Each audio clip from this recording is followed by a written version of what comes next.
What's going on, everybody? I'm Anthony Vincent, and I'm the voice of 10 Second Songs. Right now, we're here at the CBGB set in the YouTube space in New York, New York, and we're joined with none other than Papa Roach. Guys, give it up for Papa Roach right here. Their new album, Fear, will be released on January 27th, and today they're giving us an exclusive acoustic performance showcasing some of those songs. Guys, could you tell us what song you're going to be playing first? Face Everything and Rise. All right, cool. So here we go. Let's kick it off. I hope you guys like it.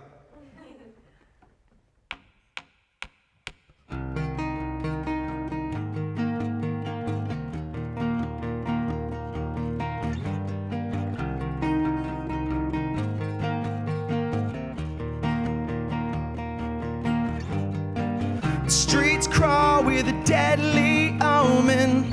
Outside I see a world that's broken. I can't breathe, my heart is choking.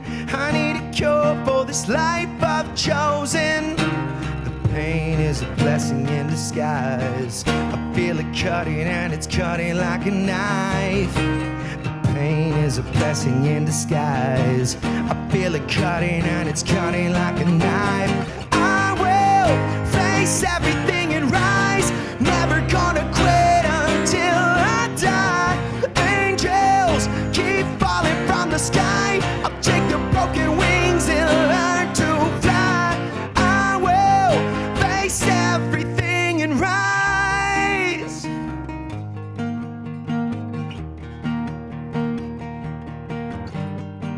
The earth shakes and the city's burning, but it feels like the tide is turning. Life hurts and there's no warning. Lightning strikes, my heart is storming. The rain is a blessing in disguise. The flood's coming and it's drowning all the lies. The rain is a blessing in disguise. The flood's coming and it's drowning all the lies. I will face everything and rise. Never gonna quit until I die. Angels keep falling from the sky. I'll take the broken wings and learn to fly. I will face everything and rise. Face everything and rise.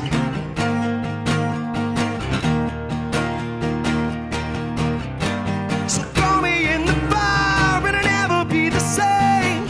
I come alive when I am burning in the flames. I'm under fire and I'm finally wide awake. I am protected when I'm walking through the flames. When I'm walking through the flames. I will face everything and rise. Never gonna quit until I die. Angels keep falling from the sky. I'll take the broken wings and learn to fly. I will face everything and rise.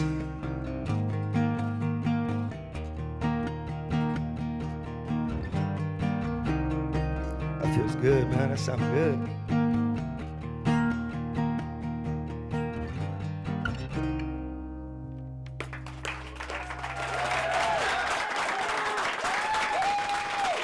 Guys, that was awesome. So we're going to get into a Q&A right now from Twitter and Facebook. But first, I'm going to ask the first question.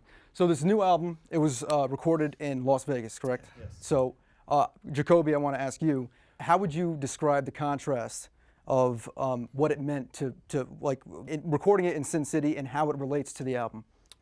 Well, you know, that was essentially the last place I wanted to go record a record. You know, we did the record before at our studio in Sacramento. We kept calling the producer. I'm trying to come up with reasons not to come to Vegas. I'm like, it's too dry, man. I just got vocal surgery. It's too dry out there. He's like, we got humidifiers, man. I'm like, you know, and everybody else in the band was down to go to Vegas. I was just kind of the last one that wasn't wanting to go. And, you know, I've been clean for almost a couple years at that point. And, you know, it was just like, man, I got to go to Vegas and make a record, like that of all places, you know. And I guess, like, me kind of facing that fear of going to the place of, like, some of my worst decision-making in my life and going to Las Vegas and coming out on the other side like a stronger person, you know. It was just like, it was a crazy experience for me, you know what I'm saying? And being in that city made us more focused on our record than we ever have been before. Out of any record we've ever recorded, you know, the city with the most distractions was the city that we were most focused in. I really don't think that we could have made the same record if we didn't go there, you know what I'm saying? Because it was just something magic was happening there, and it gave us a savage beast of a record. So we're very happy we went there. I believe this is from Facebook. Tanya Beers asks, what Papa Roach song is most gut-wrenching emotionally for you to perform, and why? On this record in particular, a track called Gravity for me, because it was just like, I just laid it all out there, and it really doesn't paint myself in a very nice picture. It speaks of my failures as a husband, you know, and as a friend. I feel that when I tap into that stuff and make myself vulnerable and open, it's when we connect deepest, you know, on the deepest levels with our fans. It's just trippy how, like, if you're just brutally honest about what you're going through, instead of putting up a front, you'll find that you're not alone in what you're suffering with or what you're going through or what you're dealing with, you know. So it definitely, that track really humanizes me in a not so fantastic light. All right, so we got a question right now from Taylor. Where is she? Taylor, okay.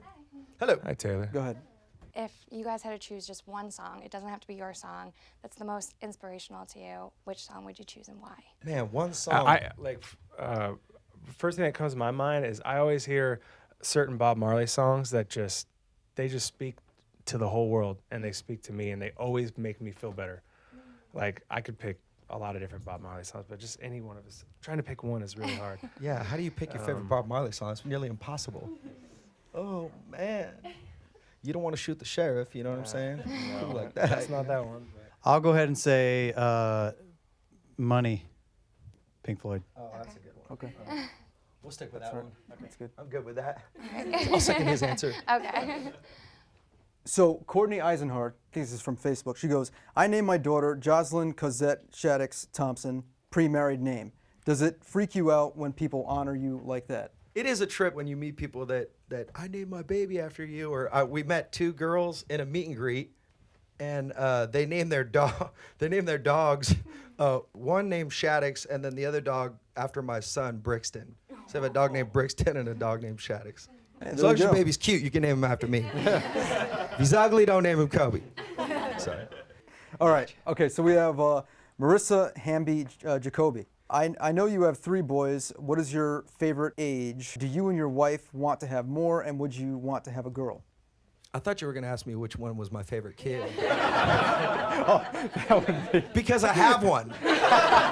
Just kidding. Yeah. Oh, man. Yeah, I got 3 lovely little boys. I got Mikhail's 12, Jagger's 10, Brixton is, I think, like 17 or 18 months.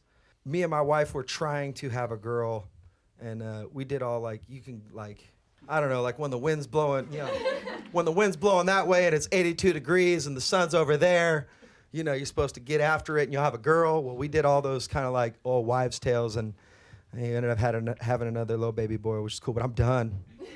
Who do you run the demos by?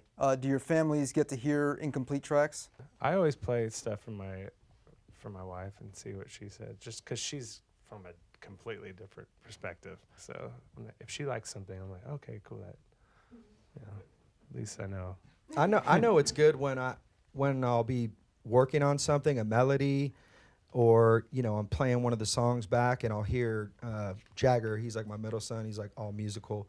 If I hear him later in the day kind of humming it, I'm like, all right, he caught that. Like, you know, instead like, what do you think? You know, and I'll catch him humming a couple of the tunes, and that's always a good sign. My brother, who's out with us too, he's like the one that we run a lot by too. We're like, what do you think? He always gives us the cool.